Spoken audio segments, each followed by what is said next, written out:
sur le terrain à Thiès, nous avons constaté que du point de vue de la santé, le chef de service régional, le médecin-chef régional a fait la présentation de la situation, de l'appui de l'État, de l'appui des autres partenaires, des collectivités locales et des bonnes volontés, et de l'utilisation qui a été faite.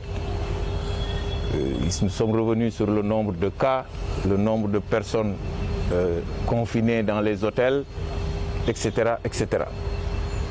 Pour ce qui est de la résilience sociale des populations, le service du développement communautaire a fait sa présentation de la situation.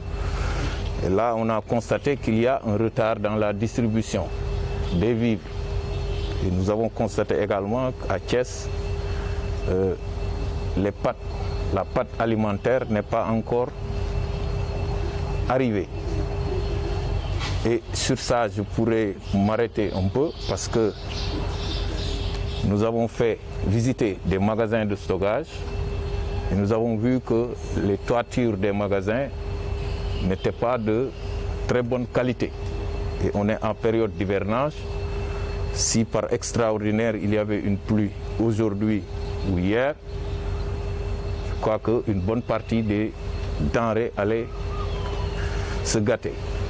Et c'est pourquoi nous avons discuté au niveau du comité pour demander à ce que cette recommandation puisse être faite au niveau supérieur pour que des instructions soient données afin que les vivres disponibles puissent être distribués aux populations en attendant que la quantité de pâte nécessaire puisse arriver au niveau des préfectures ou bien qu'on puisse choisir une autre forme pour compenser l'absence de pâte.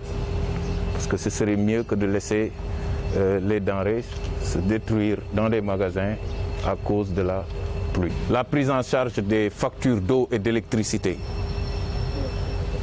La Sénélec, la CNO n'est pas encore disposée et n'est pas en mesure de nous donner le nombre de ménages qui a bénéficié de cet appui-là.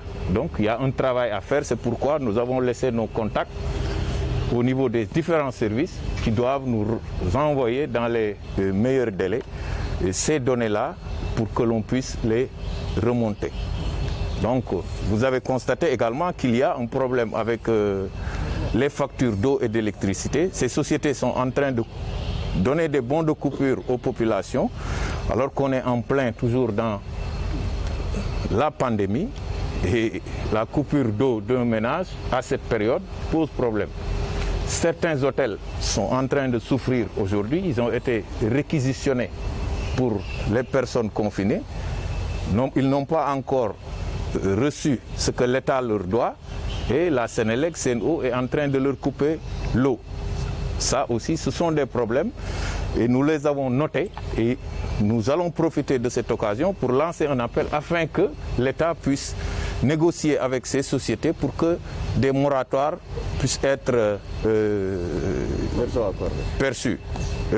accordés à ces impactés. Parce que en réalité, c'est un problème qui est là. Nous sommes toujours dans la maladie. Ils nous ont dit oui, c'est des factures d'avant Covid, mais celui qui n'a pas pu payer avant Covid, qui est toujours dans la Covid, je crois qu'il est toujours dans une situation fragile qui fait qu'il faudrait qu'on puisse rééchelonner ces arriérés-là pour 3 mois afin que la population retrouve sa santé afin de pouvoir gérer ces situations-là.